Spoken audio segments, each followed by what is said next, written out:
Shalom saudaraku yang dikasihi oleh Tuhan Yesus Kristus. Mari kita siapkan hati untuk masuk dalam doa syukur hari ini.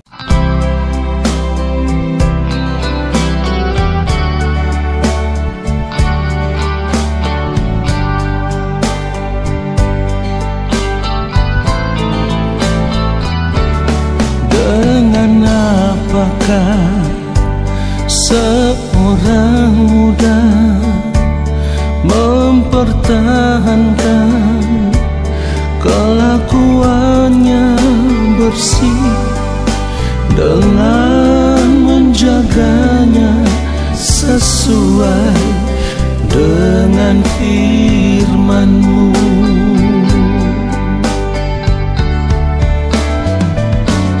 Dengan apakah seorang muda mempertahankan kelakuannya bersih dengan menjaganya sesuai dengan firman-Mu?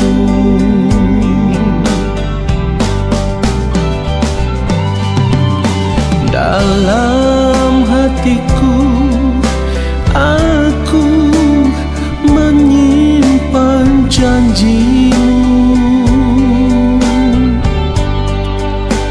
supaya aku jangan berdosa terhadap Engkau.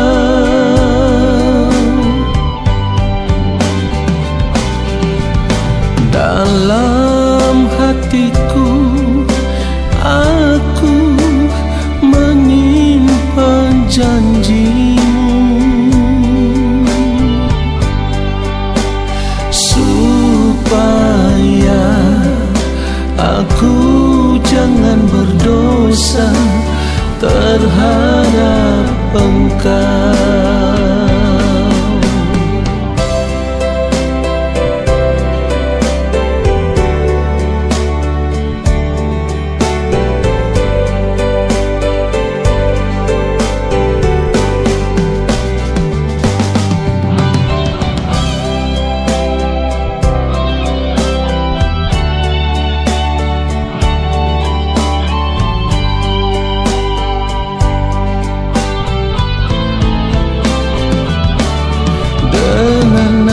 Apakah seorang muda mempertahankan kelakuannya bersih dengan menjaganya sesuai dengan firman-Mu?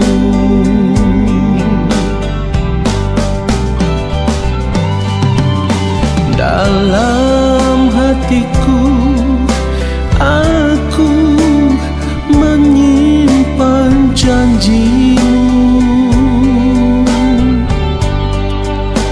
supaya aku jangan berdosa terhadap Engkau.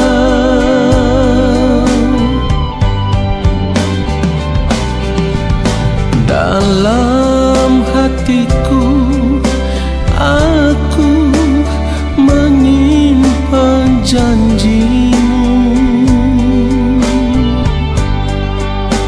supaya aku jangan berdosa terhadap Engkau.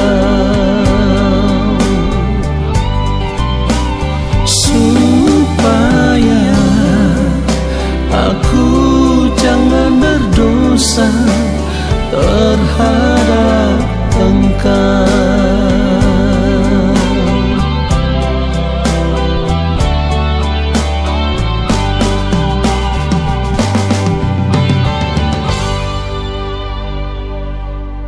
Mari kita berdoa. Bapa yang Maha Kudus, kami ada di hadapan Bapa dan kami rindu Bapa berbicara bagi kami. Sampaikanlah isi hati Bapa kepada kami lewat firman-Mu, Ajar kami semua mengerti akan kehendak-Mu ya Allah, lalu kami mau hidup hanya untuk melakukan kehendak Bapa di sorga. Kuduskan setiap kami dalam kebenaran-Mu. Dalam setiap ketidaktepatan hidup kami mohon pengampunan Bapa. Dan biarlah saat ini ketika kami duduk diam mendengarkan kebenaran firman-Mu, kami ada dalam kesucian kekudusan Allah Bapa di sorga. Di dalam nama Tuhan Yesus Kristus, kami siapkan hati kami untuk menerima kebenaran firman Tuhan saat ini. Amin. Saudaraku yang dikasihi oleh Tuhan Yesus Kristus, sebagai orang percaya kita harus sungguh-sungguh menyadari bahwa satu-satunya hal terbaik yang harus kita kerjakan dalam hidup ini adalah hidup hanya untuk melakukan kehendak Allah Bapa di sorga. Ini yang terbaik bagi kehidupan kita. Sekali lagi, ini yang terbaik bagi kehidupan kita. Saudaraku, tidak ada perkara besar yang lebih berarti dari hal yang satu ini, yaitu melakukan kehendak Allah Bapa di sorga. Tuhan Yesus sendiri mengatakan di dalam Yohanes 4 ayat 34, makananku ialah melakukan kehendak Dia yang mengutus aku dan menyelesaikan pekerjaannya. Saudara yang dikasihi oleh Tuhan Yesus Kristus, dari apa yang dikatakan oleh Tuhan Yesus ini, seharusnya kita bisa menangkap satu isyarat, bahwa ketika Tuhan Yesus hidup di dunia ini sebagai manusia, tidak ada satupun kesenangan hidup dunia yang lainnya yang ia miliki selain ia mau hidup melakukan kehendak Bapa di sorga, selain ia mau hidup menyukakan dan menyenangkan hati Bapa di sorga. Saudaraku, pernyataan Tuhan Yesus ini pun menunjukkan kepada kita bahwa betapa Tuhan Yesus begitu mengasihi Bapa di sorga. Betapa ia begitu menghormati Bapa di sorga. Betapa ia begitu mengagungkan Bapa di sorga. Betapa Tuhan Yesus tunduk sepenuhnya dalam ketaatan kepada Bapa di sorga. Sehingga tidak ada kesenangan yang lain di dunia ini yang menyukakan hatinya, selain hidup hanya untuk melakukan semua kehendak Bapa di sorga. Di dalam penderitaan Tuhan Yesus harus berjuang untuk menyelesaikan pekerjaan yang Bapa di sorga tugaskan kepada Dia. Saudara yang dikasihi oleh Tuhan Yesus Kristus, sebagai orang percaya kita harus mampu melihat bahwa apa yang dilakukan oleh Tuhan Yesus ini adalah sebuah bentuk standar hidup, ya. Sebuah bentuk standar hidup sebagai orang percaya yang harus kita miliki, yang harus kita ikuti, yang harus kita kenakan di dalam kehidupan kita setiap hari.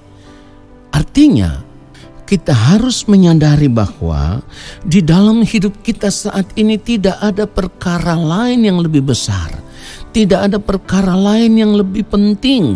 Tidak ada perkara lain yang lebih utama dalam kehidupan kita sebagai orang percaya saat ini, selain kita hanya mau hidup untuk kepentingan kerajaan Allah, yaitu hidup hanya untuk melakukan semua kehendak Allah Bapa di sorga. Sama seperti Tuhan Yesus yang hidup hanya untuk melakukan kehendak Allah Bapa di sorga. Inilah yang terbaik. Inilah hidup yang bernilai tinggi dan bernilai kekal. Oleh sebab itu saudaraku, kita harus melihat bahwa betapa berharganya kesempatan hidup yang Allah Bapa di sorga berikan bagi kita saat ini. Kesempatan hidup ini seharusnya kita pakai untuk menyukakan, untuk menyenangkan hati Bapa di sorga, dan menganggap bahwa inilah satu-satunya kesenangan hidup yang harus kita miliki.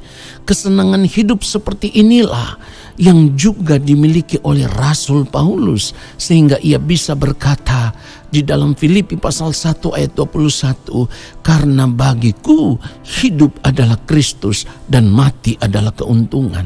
Saudaraku, Dari kebenaran firman Tuhan ini memberi sebuah gambaran bagi kita bahwa ketika Paulus memberi hidupnya bagi Kristus, tidak ada hal lain yang terpenting dalam hidupnya selain melakukan apa yang menjadi kehendak Allah.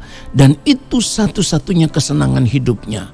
Walaupun untuk melakukan semua yang merupakan kehendak Allah, semua yang merupakan perintah Allah, Paulus harus menanggung banyak penderitaan. Ia disesah, ia dilempari batu, ia dipenjara, ia dikejar-kejar hendak dibunuh.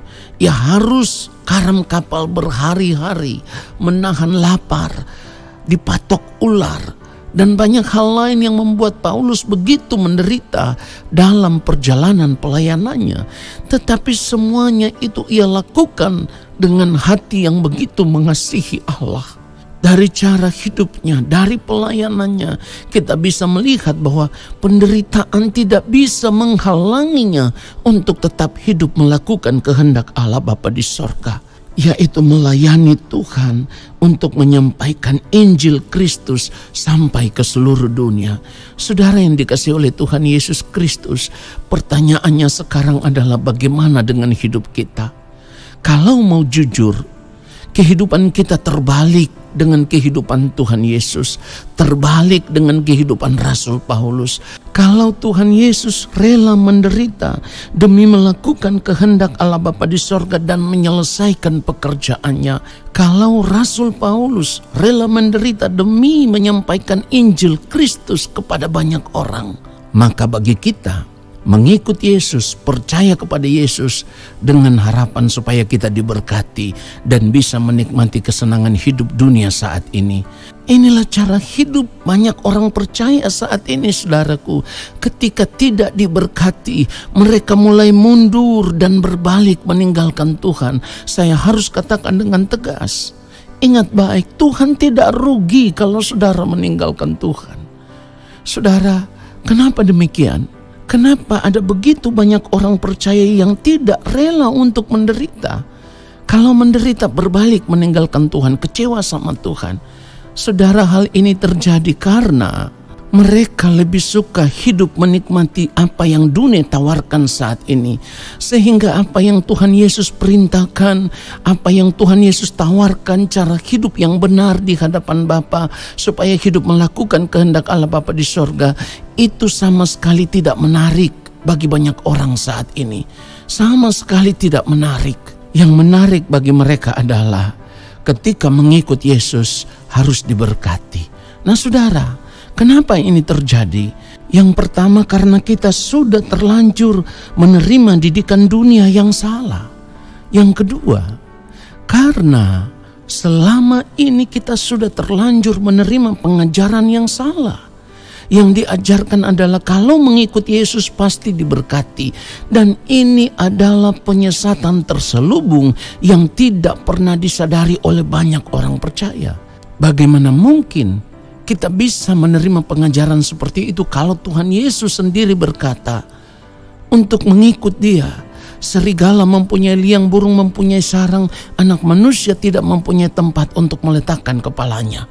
Nah saudara, satu hal yang harus kita sadari saat ini sebelum terlambat, kalau kita tidak mau berubah dari cara hidup kita yang salah selama ini, kalau kita tidak mau hidup hanya untuk melakukan kehendak Allah Bapa di sorga, di mana sekalipun dalam melakukan kehendak Allah Bapa di sorga itu kita harus menderita, maka saya mau katakan, ingat baik, di balik kematian nanti kita tidak akan pernah dikenal oleh Tuhan.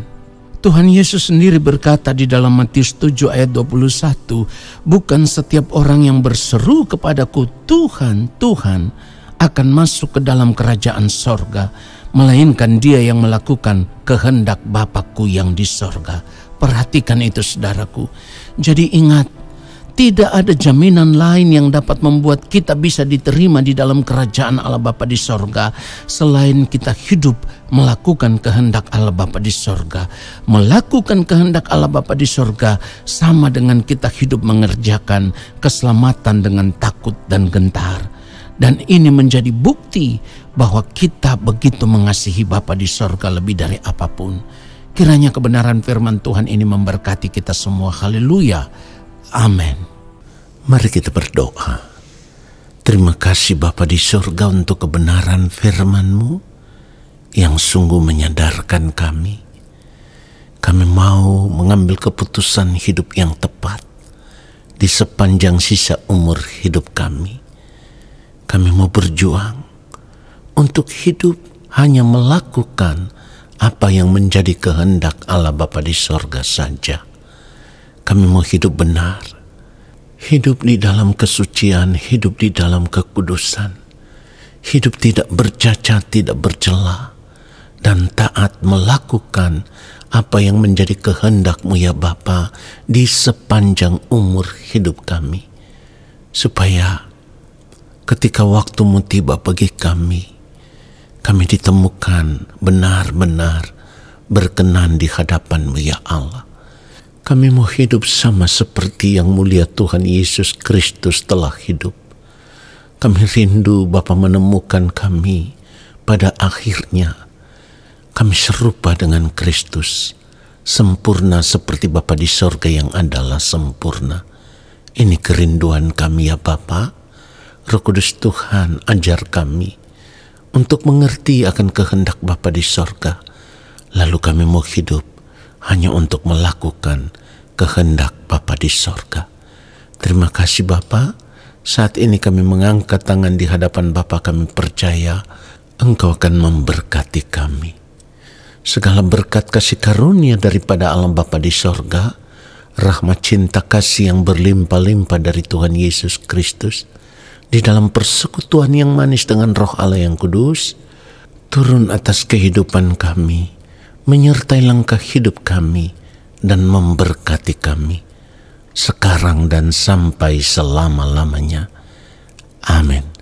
Saudara, terima kasih sudah mengikuti doa syukur hari ini. Tuhan Yesus memberkati kita semua.